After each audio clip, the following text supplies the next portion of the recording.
Hello learners, I am Punita Malhotra. So today we are going to talk about activity-based teaching, turning challenges to opportunities. The challenges, dear learners, that we face every day in the classroom is the time constraint.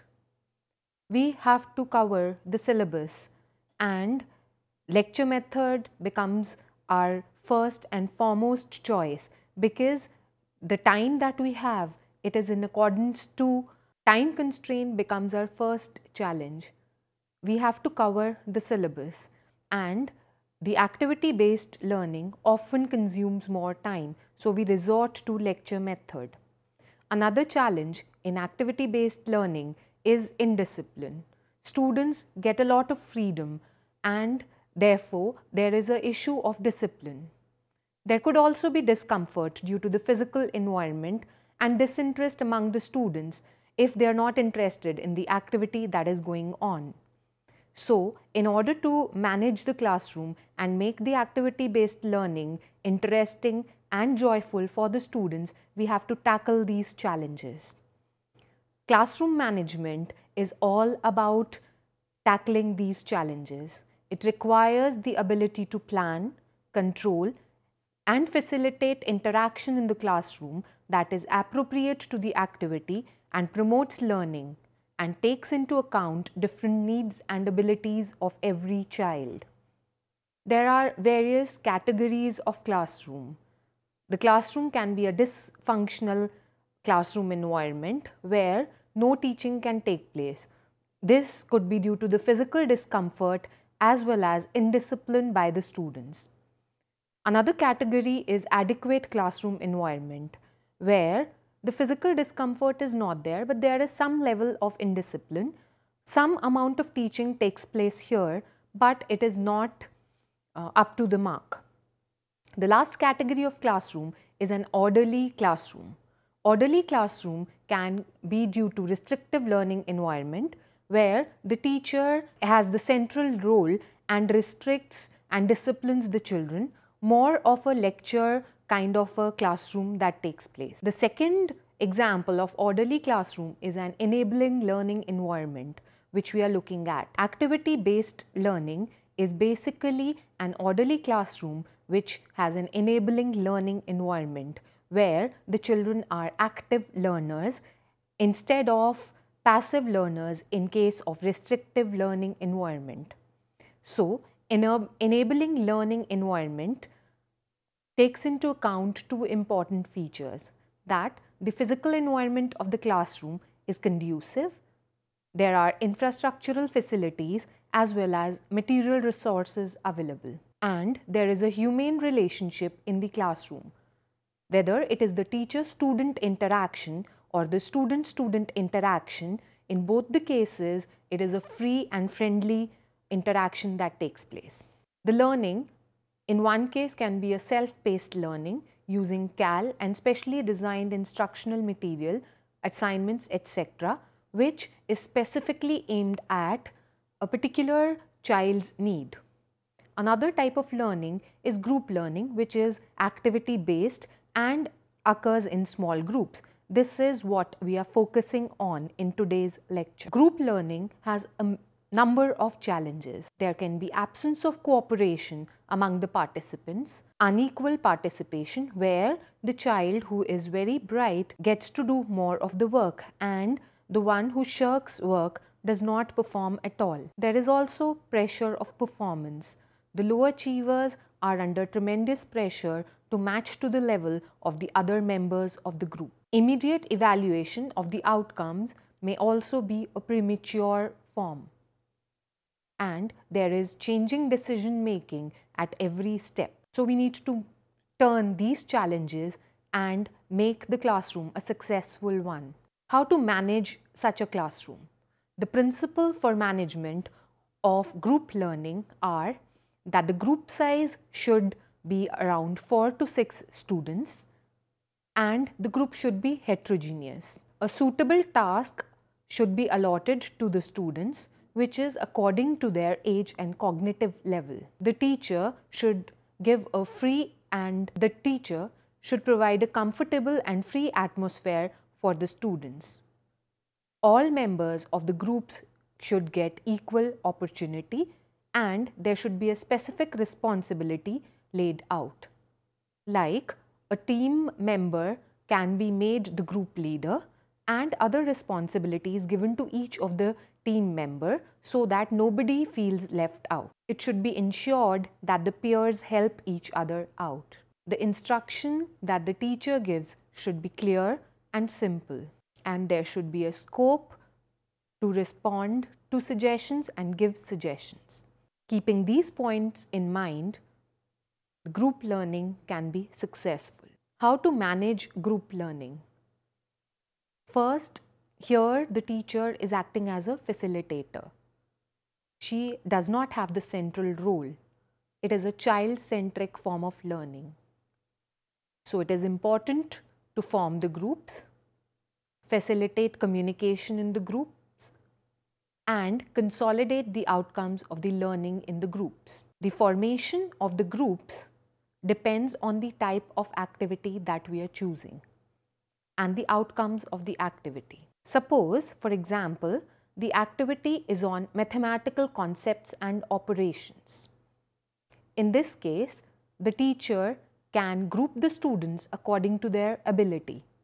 That is a homogeneous grouping. And each group can be given tasks according to their ability.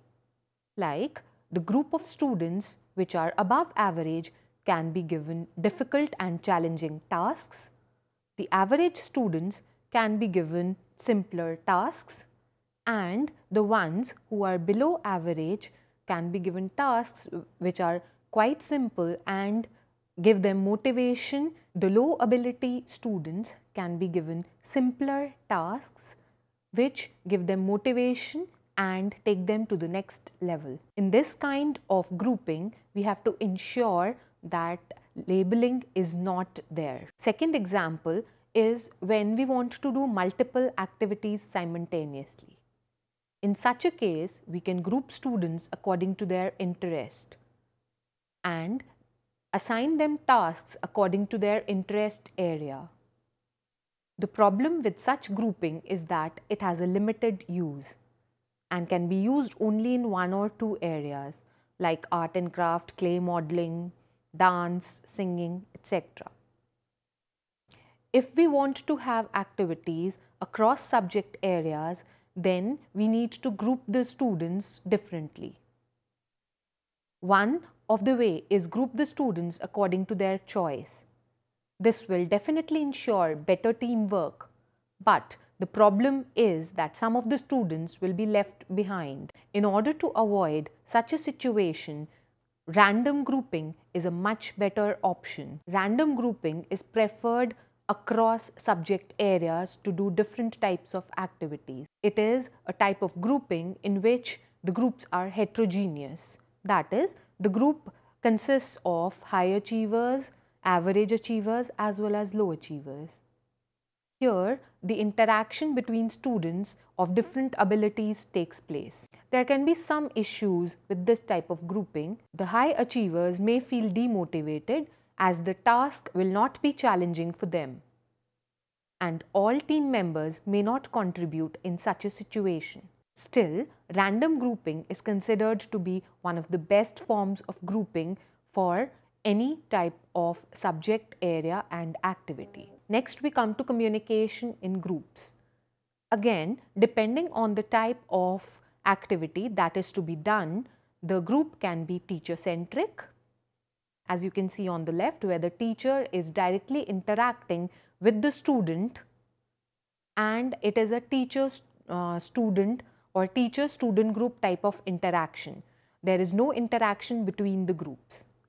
Such a communication can take place where the grouping is homogeneous. The second type of communication is where the groups interact with each other as well as the teacher.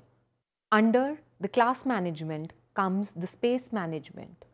The classroom space can be managed, the walls, the bulletin boards and the entire classroom can be decorated and used for providing information. One of the most important thing that each one of us is concerned about is time management.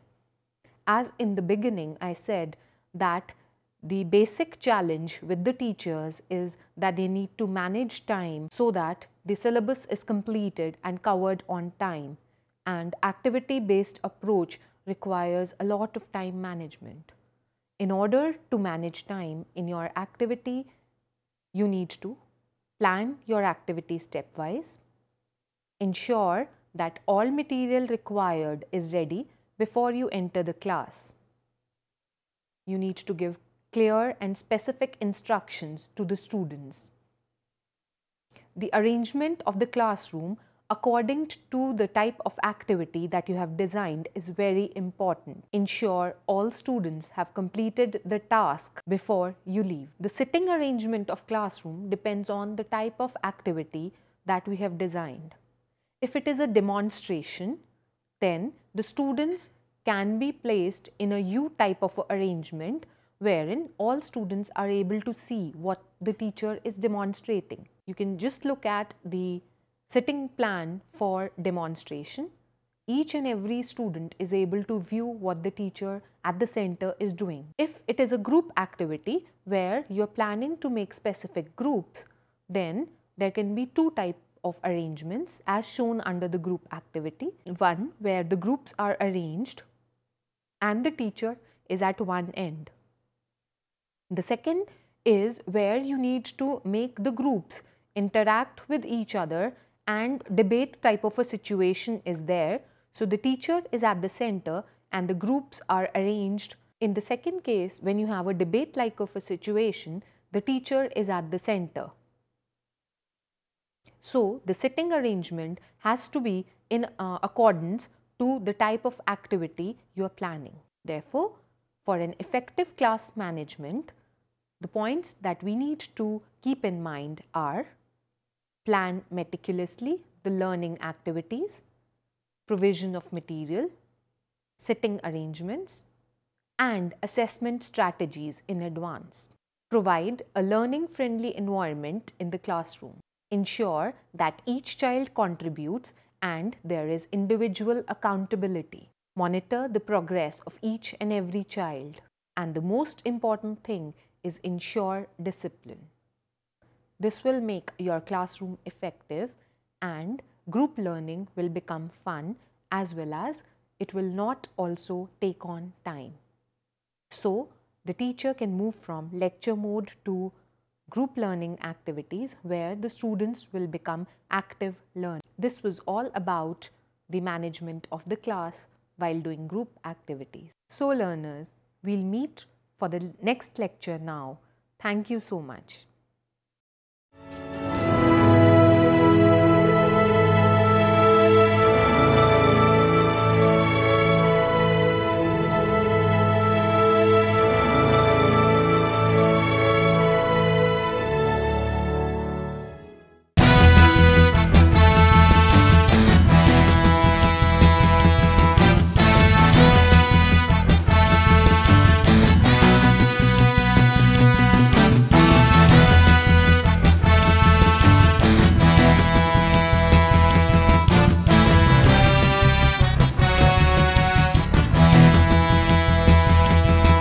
वर्ष 1989 में एक स्वायत्त संस्था के रूप में भारत सरकार के मानव संसाधन विकास मंत्रालय द्वारा स्थापित राष्ट्रीय मुक्त विद्यालय शिक्षा संस्थान NIOS दूरस्थ शिक्षा की विश्व में सबसे बड़ी मुक्त विद्यालय शिक्षा प्रणाली है। 25 लाख से अधिक पंजीकृत शिक्षार्थियों के साथ NIOS देश विदेश में 1200 से अधिक व्यावसायिक और 5500 से अधिक शैक्षिक अध्ययन केंद्रों के नेटवर्क द्वारा शिक्षा वंचितों तक पहुंचने का प्रयास करता है। जीवन ये प्रकाशित करने, राहों को आलोकित करने, जीवन ये प्रकाशित करने, राहों को आलोकित करने, हम अपना दीपक स्वयं बने, हम अपना रास्ता स्वयं चुने, हम अपना दीपक स्वयं बने, हम अपना रास्ता स्वयं। जनमानस में शिक्षा और प्रशिक्षण से सामाजिक आर्थिक विकास को एक नई गति प्रदान की जा सकती है। इसी क्रम को आगे बढ़ाते हुए NIOS जन स्वास्थ्य में 1 वर्षीय प्रमाण पत्र पाठ्यक्रम राज्य स्वास्थ्य समिति स्वास्थ्य विभाग बिहार के साथ प्रारंभ करने जा रहा है। इस पाठ्यक्रम का उद्देश्य होगा सामुदायिक स्वास्थ्य कार्यकर्ताओं को शिक्षित और प्रशिक्षित करना। अगर आंकड़ों पर गौर करें तो लगभग 10 करोड़ की आबादी के साथ बिहार देश में जनसंख्या के आधार पर तीसरे स्थान पर है। राज्य का 2/3 भाग ग्रामीण क्षेत्रों में निवास करता है, जो कि कुल जनसंख्या का 88.71% है। गौर करने योग्य तथ्य ये है कि आज बिहार में एक बड़ी आबादी पर डॉक्टरों की उपलब्धता का अनुपात बहुत ही कम है। इन आंकड़ों अनुपातों को ध्यान में रखते हुए जन स्वास्थ्य की सुविधाओं के सुगम निष्पादन का एकमात्र उपाय हो सकता है प्रशिक्षित सामुदायिक स्वास्थ्य कार्यकर्ता। सामान्यतः सुदूर ग्रामीण अंचलों में कार्यरत एक प्रशिक्षित सामुदायिक स्वास्थ्य कार्यकर्ता निवारात्मक तथा उपचारात्मक स्वास्थ्य सेवाएं प्रदान करता है, जो कि मानव शरीर विज्ञान तथा क्रिया विज्ञान का आधारभूत ज्ञान और स्वास्थ्य, स्वच्छता एवं पोषण विज्ञान की समझ भी रखते हैं। जन स्वास्थ्य का ये पाठ्यक्रम सफलतापूर्वक करने के बाद प्रशिक्षित सामुदायिक स्वास्थ्य कार्यकर्ता संक्रामक, असंक्रामक तथा जीवन शैली संबंधित रोगों सहित आपातकालीन स्थिति में किए जाने वाले उपायों और रोगों की रोकथाम करने में सक्षम होंगे। साथ ही प्राथमिक उपचार, औषधि विज्ञान, फार्मेसी तथा दवाओं के दुष्प्रभावों का व्यवहार ज्ञान प्राप्त कर सकेंगे। परिवार नियोजन तथा टीकाकरण सहित मातृत्व व बाल स्वास्थ्य पर मार्गदर्शन करने में भी दक्ष होंगे। आज बढ़ती जनसंख्या के अनुरूप डॉक्टरों का उपलब्ध न हो पाना एक विषम समस्या बन गई है। समय की मांग है ऐसे प्रशिक्षित कार्यकर्ताओं को तैयार करने की जो तत्काल ग्रामीण क्षेत्रों, अस्पतालों, नर्सिंग होम और स्वास्थ्य क्लबों में जन समुदाय की देखरेख कर सके। इसके लिए प्रत्येक गांव मोहल्ले से कम एक व्यक्ति को जन स्वास्थ्य के इस व्यावसायिक प्रशिक्षण कार्यक्रम के माध्यम से प्रशिक्षण देकर कुशल बनाया जाएगा।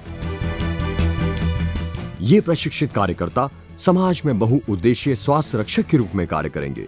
स्वास्थ्य संबंधी जागरूकता, प्राथमिक उपचार के साथ आपातकालीन स्थितियों जैसे बाढ़ और भूकंप जैसी आपदाओं में ये कार्यकर्ता उपयुक्त उपचार करने में सक्षम होंगे। जन साधारण के लिए परिवार कल्याण, रोगों की रोकथाम, स्वास्थ्य विज्ञान, स्वस्थ पर्यावरण, पोलियो निवारण तथा एड्स जैसे विषयों को इस कार्यक्रम में प्राथमिकता के साथ समाहित किया गया है। NIOS के जन स्वास्थ्य पाठ्यक्रम से उन शिक्षार्थियों को भी औपचारिक रूप से प्रशिक्षित किया जा सकता है जो भविष्य में स्वास्थ्य कार्यक्रमों में सक्रिय भागीदारी करके एक बहुउद्देशीय जन स्वास्थ्य कार्यकर्ता के रूप में कार्य कर सकेंगे। इस प्रशिक्षण कार्यक्रम के लिए राष्ट्रीय मुक्त विद्यालय शिक्षा संस्थान द्वारा व्यावसायिक विषय जन स्वास्थ्य में प्रमाण पत्र पाठ्यक्रम हेतु बिहार राज्य के 38 जिलों में 149 प्रथम रेफरल इकाइयों और 533 प्राथमिक स्वास्थ्य केंद्रों में सामुदायिक स्वास्थ्य कार्यकर्ताओं को प्रशिक्षण दिया जाएगा। इन इकाइयों और केंद्रों को निर्धारित मानदंडों के अनुरूप NIOS के अध्ययन केंद्र AVI के रूप में प्रत्यायित किया जाएगा। प्रत्यायन के उपरांत इन अध्ययन केंद्रों पर प्रशिक्षणार्थियों का नामांकन आरंभ होगा। केंद्र समन्वयक इन केंद्रों का संचालन करेंगे। केंद्र समन्वयक के मार्गदर्शन में केंद्रों का प्रत्यायन, प्रशिक्षणार्थियों का नामांकन, शैक्षिक गतिविधियां, प्रशिक्षण कार्यक्रम एवं परीक्षा कार्य NIOS द्वारा निर्धारित मापदंडों के अनुरूप निष्पादित किए जाएंगे। प्रवेश के लिए अभ्यर्थी की योग्यता 10वीं पास और कम से कम 3 वर्ष का सामुदायिक स्वास्थ्य कार्यकर्ता के रूप में अनुभव होना आवश्यक है। जन स्वास्थ्य के व्यावसायिक पाठ्यक्रम की अध्ययन योजना में 40% सिद्धांत एवं 60% प्रयोग और प्रशिक्षण होगा। इस पाठ्यक्रम के 3 भाग हैं: आधारभूत जीव विज्ञान, मातृत्व एवं बाल स्वास्थ्य की देखभाल और रोगों व आपातकालीन स्थितियों में निवारण एवं प्रबंधन।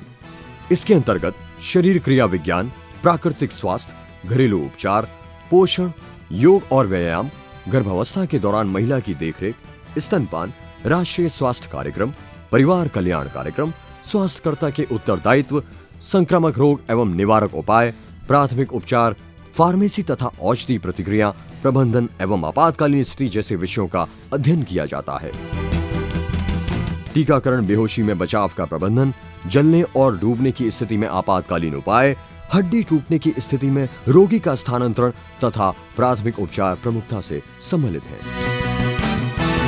योग की अंतर्राष्ट्रीय स्तर पर स्वीकार्यता और महत्ता को देखते हुए इस पाठ्यक्रम में योग का अर्थ अष्टांग योग के विभिन्न चरणों और योगासनों के साथ साथ प्राणायाम की विधियों को प्रमुखता से सम्मिलित किया गया है।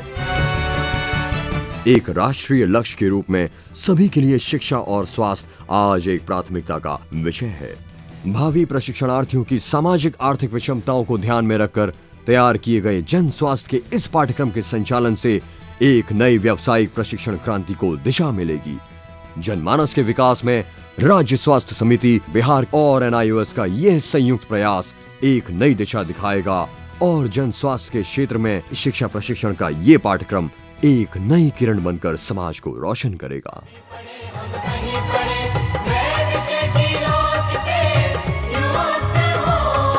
मित्रों हम उठे और जागे,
जीवन ये प्रकाशित करने, राहों को आलोकित करने, हम अपना दीपक स्वयं बने, हम अपना रास्ता स्वयं चुने। अपना दीपक स्वयं बने, हम अपना रास्ता स्वयं चुने। जीवन ये प्रकाशित करने, राहों को आलोकित करने।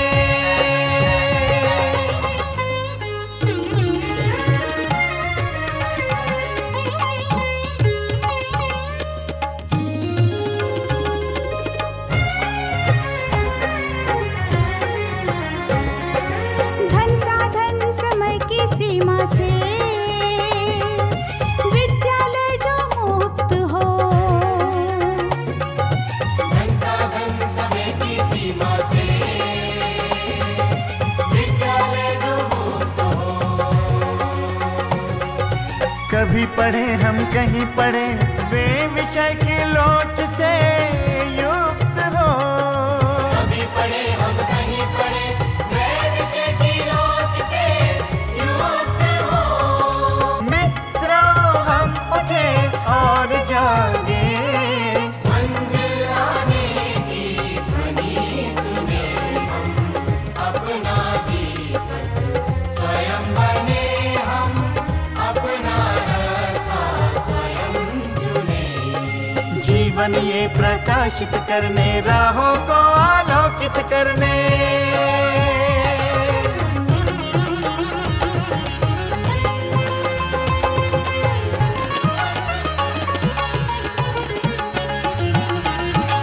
राष्ट्रीय मुक्त विद्यालय का है द्वार खुला सबकी खातिर। शिक्षा परीक्षा का अवसर एक बार ही क्यों मिलता फिर। शिक्षा और परीक्षा का अवसर एक बार ही क्यों मिलता फिर दुनिया में इसके केंद्र बहुत।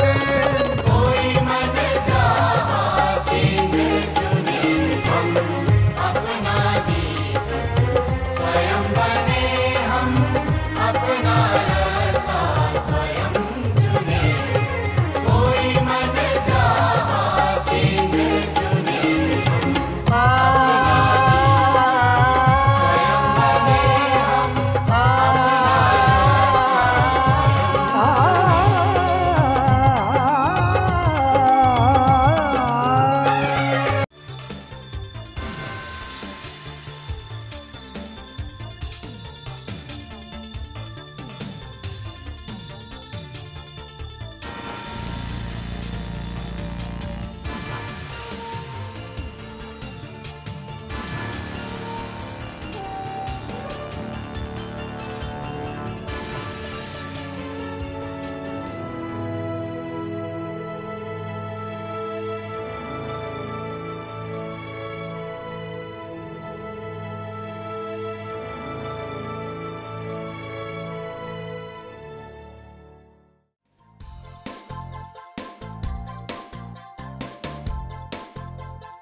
घर बैठे पाएं राष्ट्रीय मुक्त विद्यालय शिक्षा संस्थान यानी NIOS में एडमिशन, वो भी एकदम आसान तरीके से, जिससे शिक्षार्थियों को होगी समय और धन दोनों की बचत। NIOS से शिक्षा कभी भी कहीं भी। शिक्षार्थियों, क्या आप जानते हैं NIOS में एडमिशन लेने का सरल और सुगम तरीका, जिससे शिक्षार्थियों को ऑनलाइन प्रवेश लेने में सहूलियत मिलती है। NIOS में प्रवेश की प्रक्रिया पूर्णतया ऑनलाइन है। शिक्षार्थी घर बैठे इंटरनेट द्वारा प्रवेश के लिए सबसे पहले NIOS की वेबसाइट www.nios.ac.in पर लॉगिन करें। अपना ईमेल आईडी और पासवर्ड डालकर अपना पंजीकरण करें। पंजीकरण के बाद लॉगिन करने पर ऑनलाइन प्रवेश हेतु आवेदन पत्र खुलेगा। आवेदन पत्र को निर्देशानुसार भरें और प्रिंट आउट लें। इस प्रिंट आउट पर अपनी फोटो संलग्न करें। ऑनलाइन प्रवेश के लिए शुल्क हेतु भुगतान के तरीके हैं: क्रेडिट कार्ड के द्वारा, डेबिट कार्ड के द्वारा, राष्ट्रीयकृत बैंक के ड्राफ्ट के माध्यम से, जो कि सचिव NIOS नई दिल्ली या नोएडा के पक्ष में देय हो।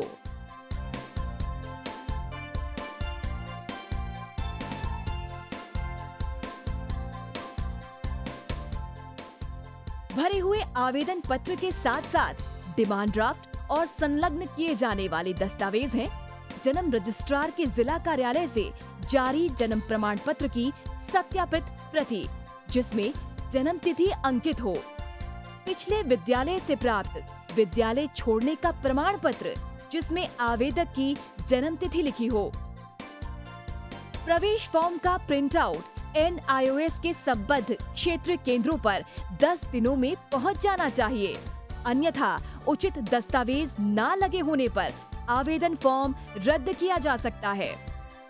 प्रवेश प्रक्रिया की पुष्टि होने के बाद शिक्षार्थियों को परिचय पत्र व अध्ययन सामग्री डाक द्वारा तुरंत पहुंचाई जाती है। ऑनलाइन प्रवेश एक बहुत ही सुगम और सुविधाजनक प्रवेश प्रणाली है। Online on time for safe and secure admission.